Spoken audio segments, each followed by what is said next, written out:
All right, ladies and gentlemen, welcome back. We are on chapter 27, but tonight we're going to read 27 and 28, and then after that, there's only 2 chapters to go. Now, just to recap, we started out with 5 kids. 4 of the kids had 2 parents apiece, a mom and a dad, and Charlie, who had grandpa. We started out with 5, we lost 1, we lost 2, we lost 3, we lost 3. We lost Augustus Gloop, we lost Violet Beauregard, and we lost Veruca Salt. And we have Mike TV, and of course Charlie left. And the 2 of them, Mike TV's mom and dad, and Charlie and Grandpa,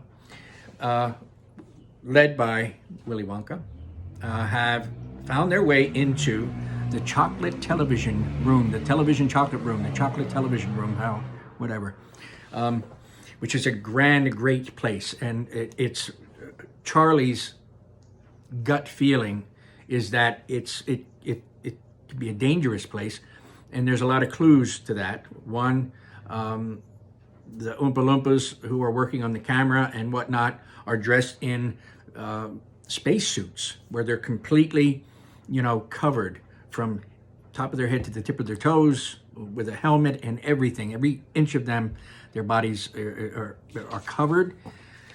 They have to wear glasses because the light is so bright it could blind them, and everything is white in there. And there was, in chapters 26, Mike TV, who doesn't listen, who's impulsive, and just as soon as he thinks it, he does it, which is a dangerous thing, but that's Mike TV. He found his way, his curiosity got the best of him, and he found his way moving closer to that camera, because, Mike TV, heck, TV's his thing, being on there 24/7, watching the movies he likes to watch, carrying his pistols, shooting at the TV, being a gangster, whatever. Anyway, Mike TV found himself moving closer, and Willy Wonka had to say, stop, you must come back here, you must come back. Get away from that camera, it could be very dangerous. You could be broken up into a million pieces. Come back here. And that one time he did. And anyway, so chapter 27 is called Mike TV is Sent by Television. So by that title alone, we can guess as to what's going to happen. If you haven't seen the movie, if you haven't read the book, just by that title alone, Mike TV is sent by television. We already know what's going to happen to Mike TV. He's going to be sent by television. And remember, Willy Wonka already sent a mattress-sized Wonka bar, chocolate bar, across the airwaves. It appeared in the TV. It left, broke into a million pieces, became much smaller when it appeared on the screen in the television. Charlie reached out and got it, and it was delicious chocolate. And anyway, so let's see what's going to happen. Mike TV is sent by television. Mike TV was even more excited than Grandpa Joe at seeing a bar of chocolate being sent by television. But Mr. Wonka, he shouted, can you send other things through the air the same way? Breakfast cereal, for instance? Oh, my sainted aunt, cried Mr. Wonka. Don't mention that disgusting stuff in front of me. Do you know what breakfast cereal is made of? It's made of all those little curly wood shavings you find in pencil sharpeners. But could you send it by telly if you wanted to, as you did the chocolate? Asked Mike TV. Well, of course I could. And what about people? Asked Mike TV. Could you send a real live person from one place to another the same way? Ladies and gentlemen, I think we know where Mike TV is going with this. A person? Cried Mr. Wonka. Are you off your rocker? But could it be done? Asked Mike TV. Well, good heavens, child, I really don't know. I suppose I could. Yes, I'm pretty sure I could. Of course it could. Well, I wouldn't like to risk it, though. It might have some very nasty results.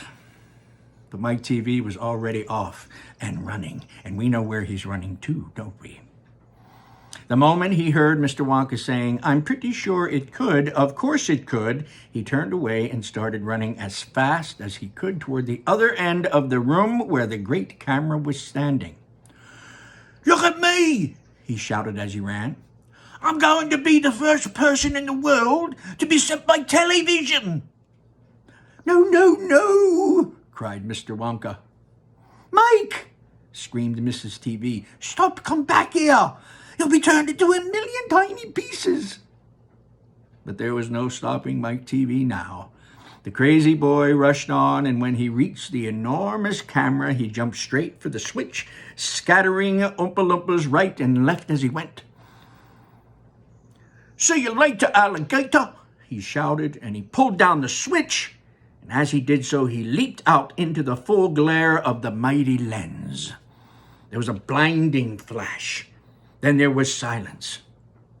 Then Mrs. TV ran forward, but then she stopped dead in the middle of the room, and she just stood there. She stood staring at the place where her son had been, and her great red mouth opened wide, and she screamed, "He's gone! He's gone!"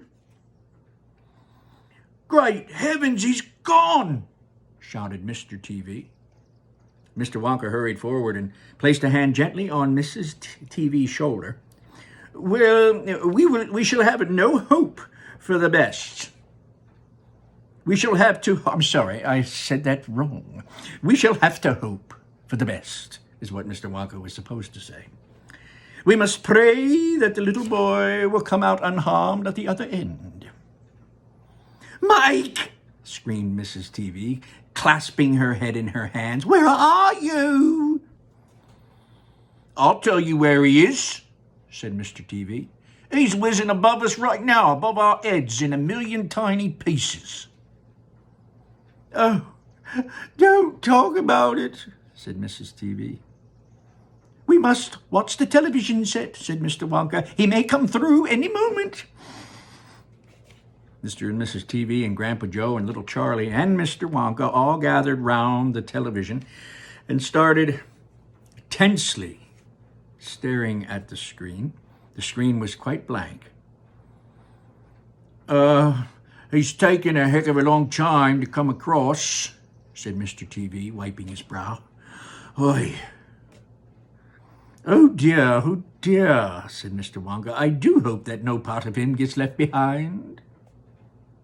"What on earth do you mean?" said Mr. Wonka sharply. "Well, I don't wish to alarm you," said Mr. Wonka, "but it does sometimes happen that only about half the little pieces find their way into the television set. It happened last week. I don't know why, but the result was only half a bar of chocolate came through." Mrs. TV let out a scream of horror. "Ah! You mean a half of Mike is going to come back to us?" she cried. "Oh, let's hope the top half," said Mr. TV. "Hold everything," said Mr. Wonka. "Look, watch the screen. Something's happening." The screen had suddenly began to flicker. Then some wavy lines appeared. Mr. Wonka adjusted one of the knobs, and the wavy lines went away. And now, very slowly, the screen began to get brighter and brighter. "Here he comes," yelled Mr. Wonka. "Yes, oh, yes, that's him, that's him." "Is he all in one piece?" cried Mrs. TV. "I'm not sure," said Mr. Wonka. "It's too early to tell." Faintly at first, but becoming clearer and clearer every second, the picture of Mike TV appeared on the screen. He was standing up and waving at the audience and grinning from ear to ear. "But he's a midget," said Mr. TV. "Mike!" cried Mrs. TV. "Are you all right? Are there any bits of you missing?" Is he ever going to get any bigger?" asked Mr. TV. "Talk to me, Mike," said Mrs. TV. "Say something. Tell me you're all right." A tiny little voice, no louder than the squeaking of a mouse, came out of the television set. "Hi, Mom," it said. "Hi, Pop, look at me. I'm the first person ever to be sent by television." "Grab him," ordered Mr. Wonka. "Quick!" Mrs. TV shot a hand out and picked the tiny figure up of Mike TV out of the screen. "Hooray!" cried Mr. Wonka. "He's all in one piece. He's completely unharmed." "You call this unharmed?" snapped Mrs. TV, peering at the little speck of a boy who was now running to and fro across the palm of her hand. That's funny. Waving his pistols in the air, he was certainly not more than an inch tall. About that big. "He's shrunk," said Mr. TV. "Well, of course he's shrunk," said Mr. Wonka. "What did you expect?"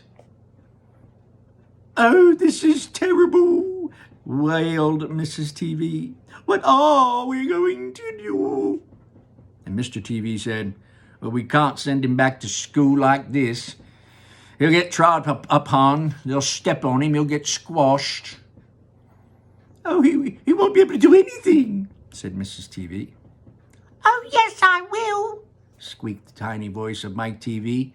"I'll be able to watch telly." When he heard this, Mike TV flew into a terrible tantrum. I'm sorry, I skipped a line, a very important line.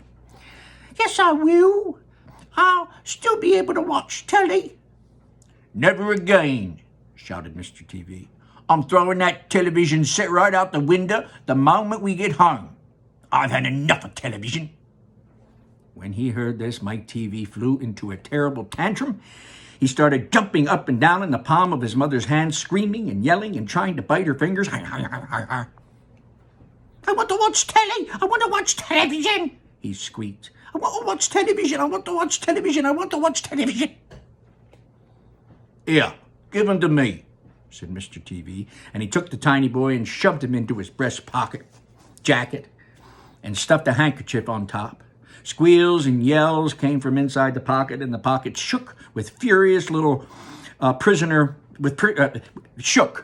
shook with its prisoner inside trying to escape. "Oh, Mr. Wonka," wailed Mrs. TV. "How are we ever going to make him grow?" "Well," said Mr. Wonka, stroking his beard and gazing thoughtfully at the ceiling, "I must say that's a wee bit trickier. But small boys are extremely springy and elastic. They stretch like mad. So what we'll do, we'll put him in the special machine I have for testing the stretchiness of chewing gum. Yes, that's what we'll do. Maybe that will bring him back to what he was." "Oh, thank you," said Mrs. TV. "Don't mention it, dear lady." How far do you think he'll stretch?" said Mr. TV. "Oh, maybe miles," said Mr. Wonka. "Who knows? But he's going to be awfully thin. Everything gets thinner when you stretch it." "You mean like chewing gum?" asked Mr. TV. "Exactly." "Well, how thin will he be?"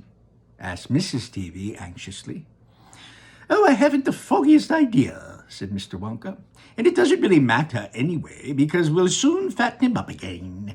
All we'll have to do is simply give him triple overdose of my wonderful super vitamin candy. Super vitamin candy contains huge amounts of vitamin A and vitamin B.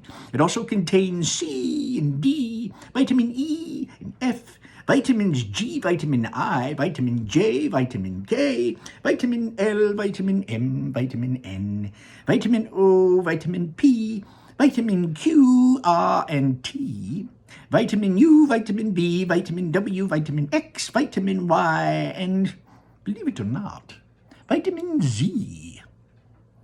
The only two vitamins it doesn't have in it are vitamin S, because it makes you look sick, and vitamin H, it makes you grow horns out the top of your head like a bull.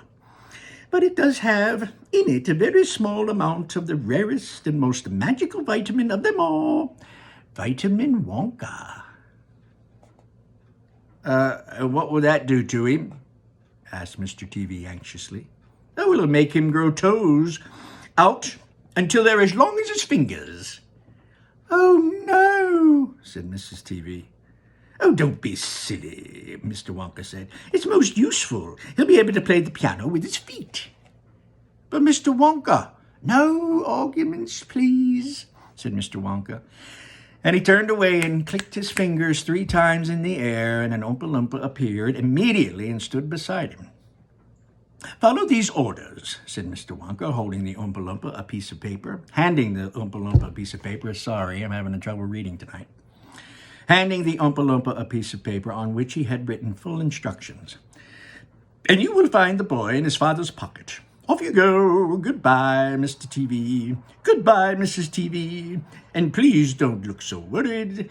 They'll all come out in the wash. You know, every one of them. At the end of the room, the Oompa Loompas around the giant camera were already beating their tiny drums and beginning to jog up and down to the rhythm. Of course, we know what's coming. What happens? What do the Oompa Loompas do after every child gets in a mess up? They sing. Well, there they go again, said Mr. Wonka. I'm afraid you can't stop them singing. Little Charlie caught Grandpa's Joe's hand, and the two of them stood beside Mr. Wonka in the middle of the long, bright room, listening to the Oompa Loompas, and this is what they sang. The most important thing we've learned, so far as children are concerned, is never, never, never let them near your television set. Or better still, just don't install the idiotic thing at all. In almost every house we've been, we've watched them going at the screen. They'll loll and slop and lounge about and stare until their eyes drop out. Last week in someone's place, we saw 12 eyeballs on the floor. They sit and stare and stare and sit until they're hypnotized by it, until they're absolutely drunk with all that shocking, ghastly junk. Oh, yes, we know it keeps them still. They don't climb out and the windowsill. They never fight or kick or punch. They leave you free to cook the lunch and wash the dishes in the sink. But did you ever stop to think, to wonder just exactly what this does to your beloved tot? It rots the senses in the head. It kills imagination dead. It clogs and clutters up the mind. It makes a child so dull and blind he can no longer understand a fantasy, a fairyland. His brain becomes as soft as cheese. His powers of thinking rust and freeze. He cannot think. He only sees. All right, you'll cry. All right, you'll say. But if we take the set away, what shall we do to entertain our darling children? Please explain. We'll answer this by asking you. What used the darling ones to do? How used they kept themselves contented before this monster was invented? Have you forgotten? Don't you know? We'll say it very loud and slow. They used to read. They'd read and read and read and read and then proceed to read some more. Great Scott, gadzooks. 1/2 their lives was reading books. The nursery shelves held books galore. Books cluttered up the nursery floor. And in the bedroom by the bed, more books were waiting to be read. Such wonderful, fine, fantastic tales of dragons, gypsies, queens, and whales, and treasure isles and distant shores where smugglers rowed with muffled oars, and pirates wearing purple pants, and sailing ships and elephants, and cannibals crouching round the pot, stirring away at something hot. It smells so good, what can it be? Good gracious, it's Penelope! The younger ones had Beatrix Potter with Mr. Todd, the Dirty Rotter, and Squirrel, and Nutkin, Piglin Bland, and Mrs. Tiggywinkle, and just how the camel got his hump, and how the monkey lost his rump, and Mr. Toad, and bless my soul, there's Mr. Rat and Mr. Mole. Oh, books, what books they used to know, these children living long ago. So please, oh please, we beg, we pray, go throw your TV set away. And in its place you can install a lovely bookshelf on the wall. Then fill the shelves with lots of books, ignoring all the dirty looks, the screams and yells and bites and kicks and children hitting you with sticks. Fear not, because we promise you that in about a week or two of having nothing else to do, they'll now begin to feel the need of having something good to read. At once they start, oh boy, you watch the slowly growing joy that fills their hearts. They'll grow so keen, they'll wonder what they'd ever seen in that ridiculous machine, that nauseating, foul, unclean, repulsive television screen. We'll love you more for what you did. P.S. Regarding Mike TV, we very much regret that we shall simply have to wait and see if we can get him back his height. But if we can't, serves him right. Oh, I like that one. I like TV as much as the next person. I don't spend every single waking moment on it, but I do enjoy certain shows, that I like to watch on TV. All right. So that was chapter 27. So chapter 28 is called Only Charlie Left. Now, again, that kind of says it all right there. There's only one child left, Charlie. The one who is not impulsive, the one who does not sass or talk back, the one who is not a glutton, the one who doesn't chew gum, the one who's steals, or he's not one who is greedy. It's Charlie. Good, quiet little Charlie. Curious, happy Charlie. And he's the only one left, he and Grandpa. So we shall see. Chapter 28, Only Charlie Left. Which room shall be next? Said Mr. Wonka as he turned away and darted into the elevator. Come on, hurry up. We must get going. And how many children are left now? Let me see. And little Charlie looked at Grandpa, and Grandpa Joe looked back at Charlie. But Mr. Wonka, Grandpa Joe called after him, There's only Charlie left now. Mr. Wonka swung around and stared at Charlie. There was silence. Charlie stood there holding tightly onto Grandpa Joe's hand. You mean you're the only one left? Said Mr. Wonka, pretending to be surprised. Why, yes, whispered Charlie. Yes. Mr. Wonka suddenly exploded with excitement. But my dear boy, he cried out, that means you've won. And he rushed out of the elevator and started shaking Charlie's hand so furiously it nearly came off. Oh, I do congratulate you, he cried. I really do. I'm absolutely delighted. It couldn't be better. How wonderful this is. I had a hunch, right from the beginning, that it was going to be you. Something told me it was going to be you. Well done, Charlie, well done. This is terrific. Now, the fun is really going to start, but we mustn't delay, we mustn't dally. There's even less time now than there was before. We have an enormous number of things to do before the day is done. Just think of the arrangements that have to be made, and the people we have to fetch. But lucky for us, we have the great glass elevator to speed things up.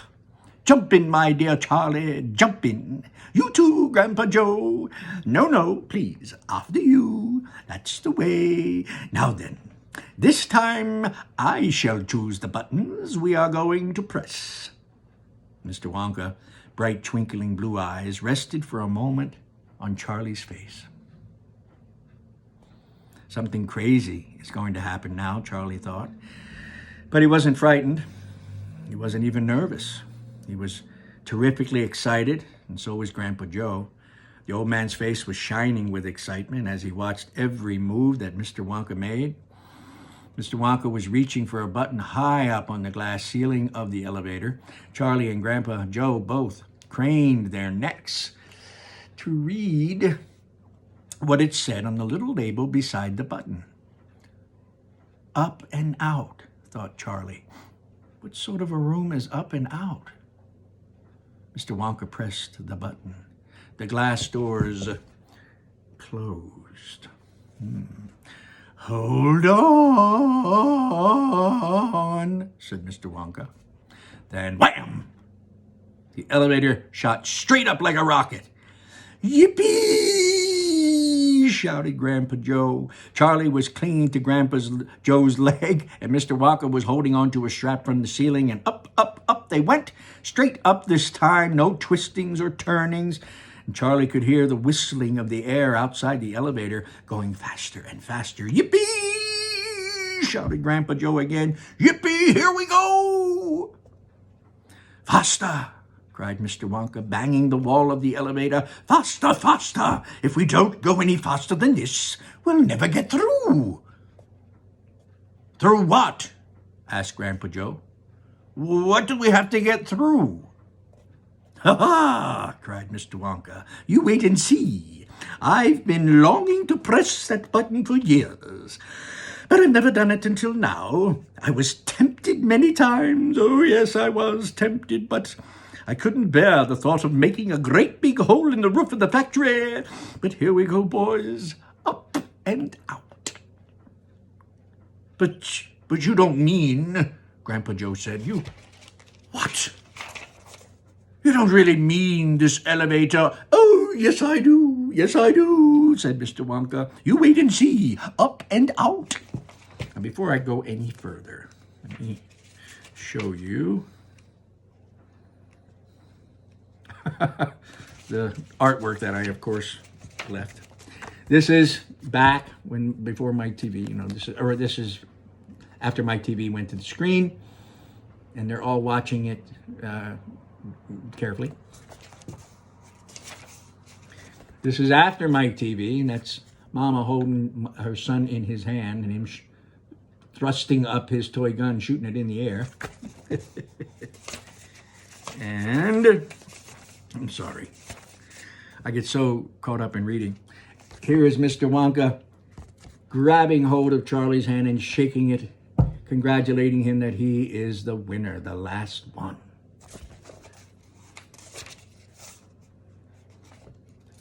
And, of course, this is the great glass elevator crashing up and out through the roof of the factory. But, it's made of glass, shouted Grandpa Joe. It'll break into 1,000,000 pieces. I suppose it might, said Mr. Wonka. Could, as cheerful as ever, but it's pretty thick glass all the same. The elevator rushed on, going up and up and up, faster and faster. Then suddenly, crash! And the most tremendous noise of splintering wood and broken tiles came from directly above. And Grandpa Joe shouted, "Help! It's the end! We're done for!" And Mr. Wonka said, "No, we're not. We're through. We're out." Sure enough, the elevator has shot right up through the roof of the factory, and we are now in the sky like a rocket. And the sunshine was pouring in through the glass roof. In 5 seconds, they were 1,000 feet up in the sky. "The elevator's gone mad," shouted Grandpa Joe. "Oh, have no fear, dear sir," said Mr. Wonka calmly, and he pressed another button. The elevator stopped. It stopped and hung in midair, hovering like a helicopter, hovering over the factory and over the very town itself, which lay spread out below them like a picture postcard. Looking down through the glass floor on which he was standing, Charlie could see the small, faraway houses and the streets and the snow that lay thickly over everything. He's looking down through the glass floor. He can see the whole town. It was an eerie and frightening feeling to be standing on clear glass high up in the sky. It made you feel like you weren't standing on anything at all.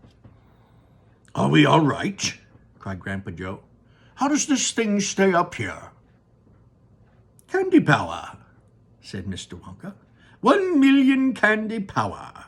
Oh, look, he cried, pointing down. There go other children. They're returning home. That's the end of chapter 28.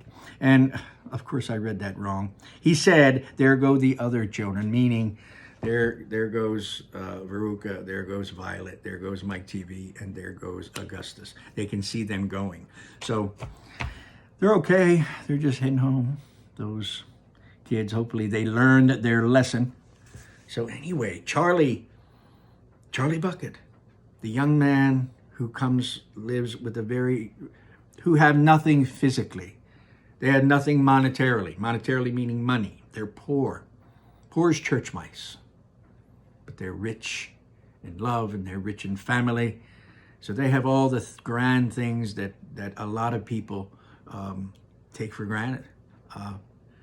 They may not have or know, they may only eat cabbage soup, but they have each other. But now, gosh, as far as we know, Charlie's going to get a lifetime supply of chocolate. Chocolate. All right, 2 chapters left. That's it. So the next time we are together, that'll be the end of the book. Chapter 29 is called The Other Children Go Home. Yeah, that's what it's called. And chapter 30 is called I'm Not Going to Tell You. So take care of yourselves. I hope you have enjoyed this. And I want to show you one more time. I love the elevator came out and looks like it knocked a bird for a loop right there. Right there. Take care of yourselves. When you go out, stay masked. Keep your hands away from your eyes, nose, and mouth. And you know what I say on some of these things? I always say the same thing, but sometimes I say eyes, nose, and face. Eyes, nose, and mouth. If I say face, just always know I mean your eyes, your nose, and your mouth. You know, that's how the germs get in. They get in through your eyes, they get in through your nose, and they get in through your mouth. If you keep your hands away, you're in good shape. Keep your hands washed, you're in good shape. You stay masked when you go out, you are in good shape. Take care of yourselves, be safe, have fun, enjoy the summer, go swimming, take a walk. Talk your parents into going out somewhere and taking a nice, long, adventurous walk. Take care. Till the next time. Bye-bye.